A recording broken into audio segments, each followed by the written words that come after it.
जाते हैं। सर, कृपया करके यह बताइए कि ऐसा क्यों होता है। Thank you sir. आपका शुभ नाम क्या?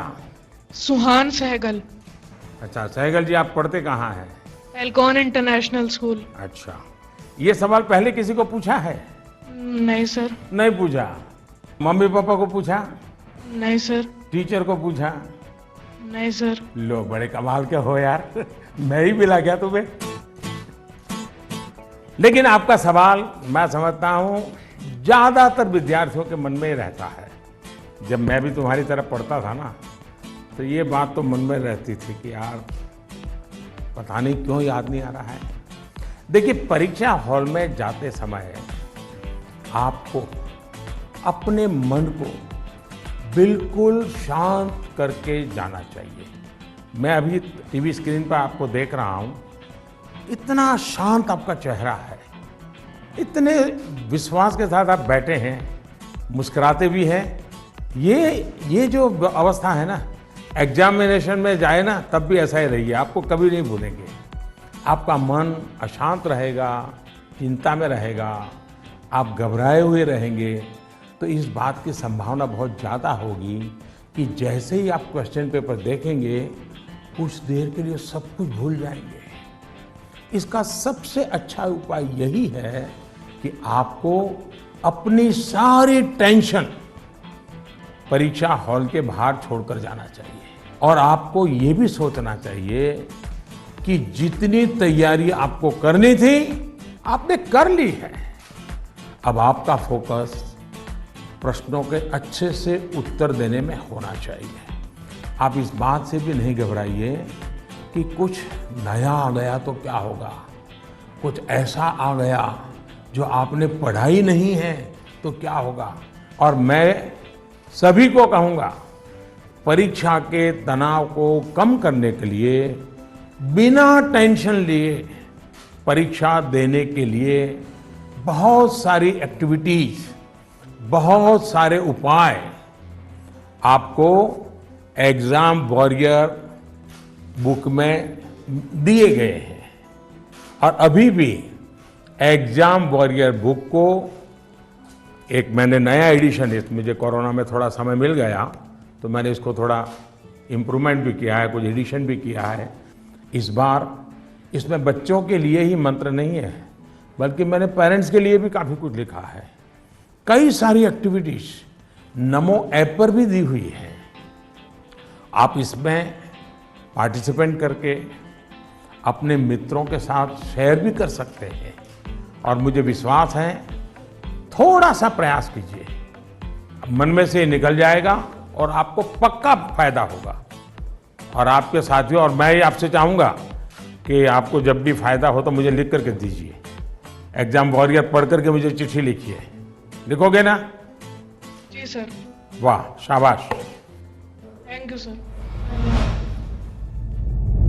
नमस्ते जी।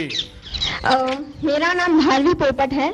मैं गुजरात अहमदाबाद के ग्लोबल मिशन इंटरनेशनल स्कूल संस्कार धाम के कक्षा 11वीं कॉमर्स की छात्रा हूँ। श्रीमान, इस कोरोना काल में उद्योग, व्यापार, सरकार को भी तकलीफ आई होगी, लेकिन क्या आपने सोचा है कि विद्यार्थियों को क्या तकलीफ आई? सर, इस संकट को मैं अपने जीवन में किस रूप में याद रखूं? ऐसा लगता है कि हम छात्रों का एक साल निरर्थक हो गया हो। मेरी जगह आप होते तो क्या करते? आपका मार्गदर्शन हमें दिशा देगा। धन्यवाद। धारवी, आपका छोटा भाई है? बड़ा भाई, छोटा भाई कोई है घर में? छोटी बहन है। हैं? छोटी बहन है सर। छोटी बहन है। अच्छा जी सर। छोटी बहन को ऐसे ही डांटती हो जैसे अभी कह रही थी? नहीं सर। है? ऐसे आंखें खोल करके बोल रही थी? अच्छा, साबरमती आश्रम पहले आई थी कि आज पहली बार आई? सर, फर्स्ट टाइम आई हूँ आज। फर्स्ट टाइम आई हो?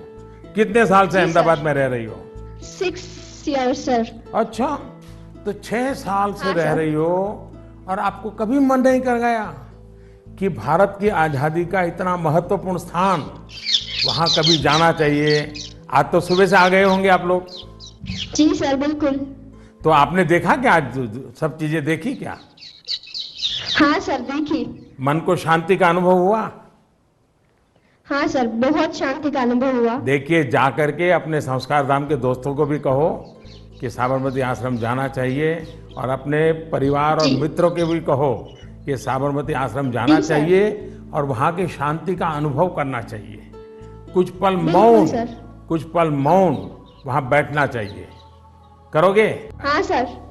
अच्छा, अब आप चलिए आपके सवाल पर आता हूँ। मैं तो एकदम से धार्मिक को उपदेश ही देने लग गया था। देखिए, आपकी बात बिल्कुल सही है। जहां तक कोरोना का प्रश्न है, मैं तो इसे इस रूप में देखता हूं कि जो गलती आपने नहीं की उसका खामियाजा आपको उठाना पड़ा। ये आपके लिए जीवन की एक सीख है कि कई बार जीवन में बहुत कुछ अचानक घटता है, अकल्पनीय घटता है और इन घटनाओं पर आपका कोई नियंत्रण नहीं होता है। कोरोना में भी हम कह सकते हैं कि बच्चों का, युवाओं का जो नुकसान हुआ है वो बहुत बड़ा है। बचपन के लिए तो 1 साल का नुकसान बड़ी इमारत की नींव में एक खालीपन जैसा है। इस कमी को भरना आसान नहीं है। स्कूल एज मतलब हंसना, खेलना, मिट्टी में खेलना, मिट्टी उछालना, गर्मी, सर्दी, बरसात, हर चीज का आनंद, दोस्तों के साथ, क्लासरूम में, टीचर के साथ गप्पे मारना, बातें करना, घर की छोटी सी भी घटना चारों दौर एकदम से बता देना, उनके बीच रहना, ये सब जीवन की विकास यात्रा के लिए बहुत अनिवार्य होता है। इन सब चीजों से आप सहज ही कितना कुछ सीख सकते हैं। आपको भी लगता ही होगा, कोरोना काल के पहले का समय आप याद करते होंगे तो सोचते होंगे कि कितना कुछ मिस किया है। लेकिन कोरोना काल में अगर काफी कुछ खोया है तो बहुत कुछ पाया भी है। कोरोना की सबसे पहली सीख तो यही है कि आपने जिस चीज को, जिन जिन लोगों को मिस किया, उनकी आपके जीवन में कितनी बड़ी भूमिका है, ये इस कोरोना काल में ज्यादा पता चला है। आपको इस बात का एहसास हुआ कि किसी को भी फॉर ग्रांटेड नहीं लेना चाहिए। खेलकूद हो, स्कूल में फिजिकल क्लासेस हो, या फिर आपके घर के पास सब्जी बेचने वाले, कपड़े प्रेस करने वाले, पास के बाजार के दुकानदार, जिन लोगों को, जिन बातों को आपने रूटीन समझ लिया था, उनका जब मिस करते हैं तब उनका सबका महत्व हम सबको अनुभव होता है, आपको भी पता चला है। इसलिए इस दिशा में आपको लगातार जागरूक रहना चाहिए और लाइफ लॉन्ग इस लेसन को याद रखना चाहिए। कोरोना के बाद भी इन चीजों की उपेक्षा नहीं करनी चाहिए। वहीं आपको यह भी याद रहना चाहिए, जीवन को सच्चे अर्थ में जीने के लिए कितनी कम चीजों की जरूरत होती है। दूसरा, इस 1 साल में आपको कहीं ना कहीं जाने अनजाने में आपको खुद के भीतर झोंकने का, खुद को जानने का एक अवसर भी मिला होगा।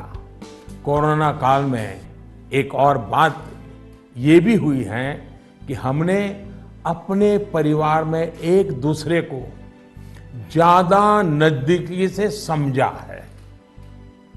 कोरोना ने सोशल डिस्टेंसिंग के लिए मजबूर किया, लेकिन परिवारों में इमोशनल बॉन्डिंग को भी इसने मजबूत किया है। कोरोना काल ने यह भी दिखाया है कि एक संयुक्त परिवार की ताकत क्या होती है, घर के बच्चों के जीवन निर्माण में उनका कितना रोल होता है। मैं चाहूंगा कि सोशल साइंस के लोग हमारी यूनिवर्सिटीज इस पर रिसर्च करें, कोरोना काल के फैमिली लाइफ पर स्टडी करें, कैसे इस संकट से मुकाबला करने में संयुक्त परिवार ने समाज को ताकत दी। इस पहलू को खंगाले। कोरोना आने के बाद ये जो आयुर्वेदिक काढ़ा, पौष्टिक भोजन, साफ सफाई, इम्यूनिटी, ऐसे अनेक महत्वपूर्ण विषयों पर हम सबका ध्यान गया है। इन सब के लिए लोगों ने जो जो किया वो अगर पहले से करते आ रहे होते तो शायद परेशानी इससे भी कम होती। लेकिन अच्छा है, अब ये बदलाव लोगों ने अपने जीवन में शामिल कर लिया है और इसलिए मैं यही कहूंगा, ये बहुत बड़ी बात है कि परिवार के बच्चे ऐसे गंभीर पहलुओं पर सोच रहे हैं, बात कर रहे हैं।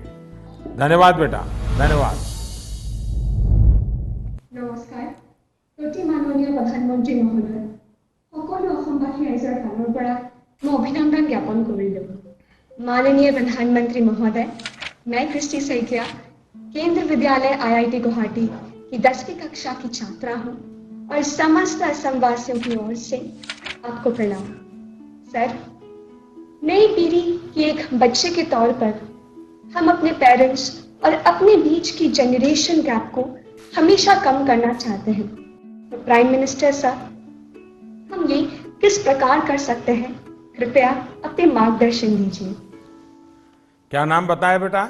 सर, कृष्टि सैकिया। इतनी बढ़िया हिंदी कैसे बोल लेती हो? धन्यवाद सर। चलिए, आपका सवाल तो बहुत अच्छा है। एक विद्यार्थी के रूप में आपने जो सवाल पूछा है उसके लिए मैं आपकी बहुत सराहना करता हूं। ये बताता है कि आप उस मुद्दे को लेकर कितने संवेदनशील हैं। आप न केवल इस विषय को समझ रहे हैं बल्कि दो पीढ़ियों के बीच जनरेशन गैप कम हो इसका भी प्रयास कर रहे हैं। लेकिन मुझे पेरेंट्स से इस विषय पर बात करनी है। एक बात जो पेरेंट्स को डिसाइड करनी है, क्या वो बुढ़ापे की ओर जाना चाहते हैं या फिर अपनी उम्र कम करना चाहते हैं। और आप भी बेटा अपने मम्मी पापा को जरूर ये सवाल पूछना। अगर पेरेंट्स बुढ़ापे की तरफ जाना चाहते हैं तो बेशक अपने बच्चों के साथ डिस्टेंस बना ले, गैप बढ़ाते रहें। अगर आपको नवजीवन की ओर आगे बढ़ना है, अपनी उम्र घटानी है, युवा बने रहना है, तो आप अपने बच्चों के साथ गैप कम कीजिए, क्लोजनेस बढ़ाइए। ये आपके फायदे वाला है। आप याद करिए, जब आपका बच्चा 1 साल की उम्र का था तो आप उसके साथ कैसे बातें करते थे? तब आप उसे हंसाने के लिए कैसी कैसी आवाजें निकालते थे। आप अपने चेहरे के भांति भांति के एक्सप्रेशन बनाकर कैसे उससे बात करते थे। ऐसा करते हुए क्या कभी आपने सोचा कि कोई देखेगा तो क्या कहेगा? कभी आपने सोचा कि लोग आपको ऐसा करते हुए देखेंगे तो ये कहेंगे ये कैसे चेहरे बना रहा है, कैसी आवाज निकाल रहा है?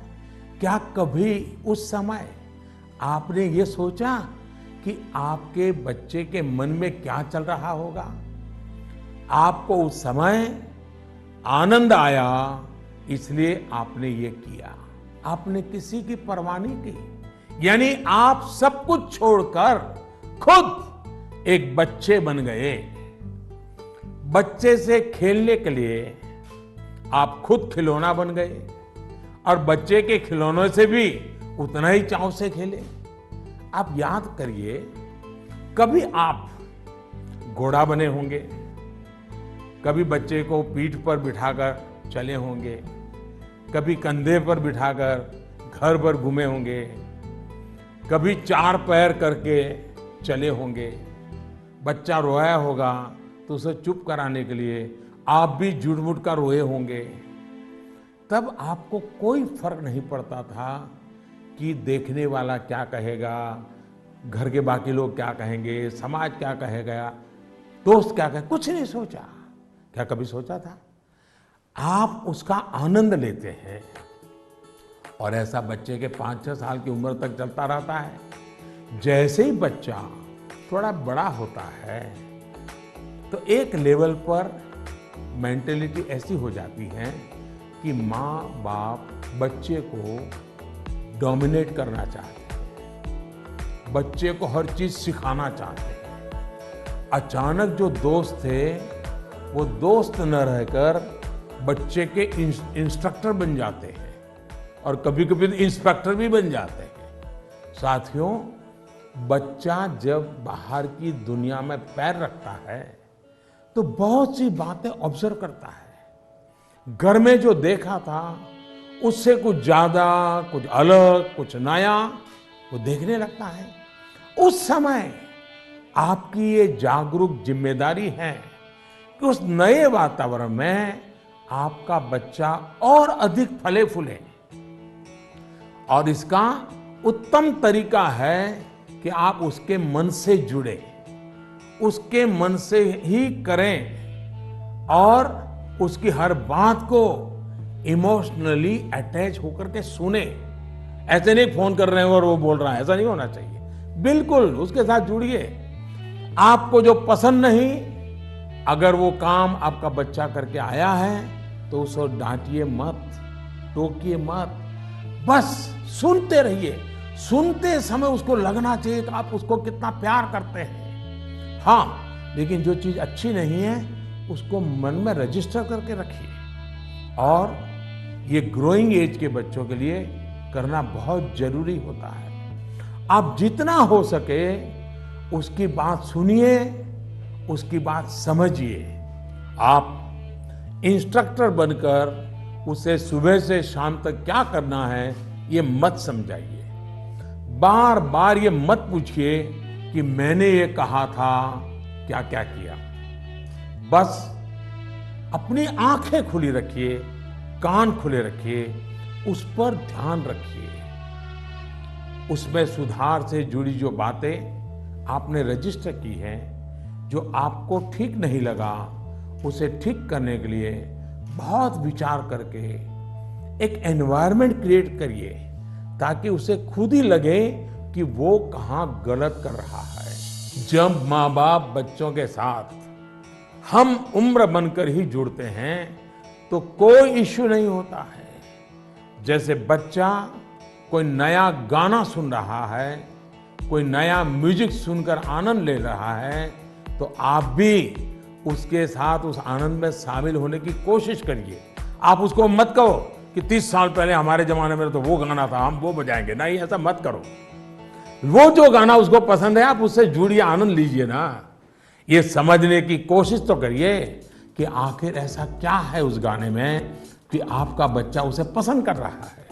लेकिन होता क्या है कि हम देखते हैं ठीक इसी समय कुछ माता पिता ये कहने लगते हैं कि ये क्या बेकार का गाना सुन रहे हो, असली म्यूजिक तो हमारे समय में होता था। अब तो जो बनता है वो सिर्फ शोर शराबा होता है। होता क्या है कि बच्चा आप पर आकर के आपको कोई बात बताता है। वो बताता है कि आज स्कूल में हमने ये किया, तो कहीं आप अपनी ही कहानी लेकर तो नहीं बैठ जाते हैं कि अरे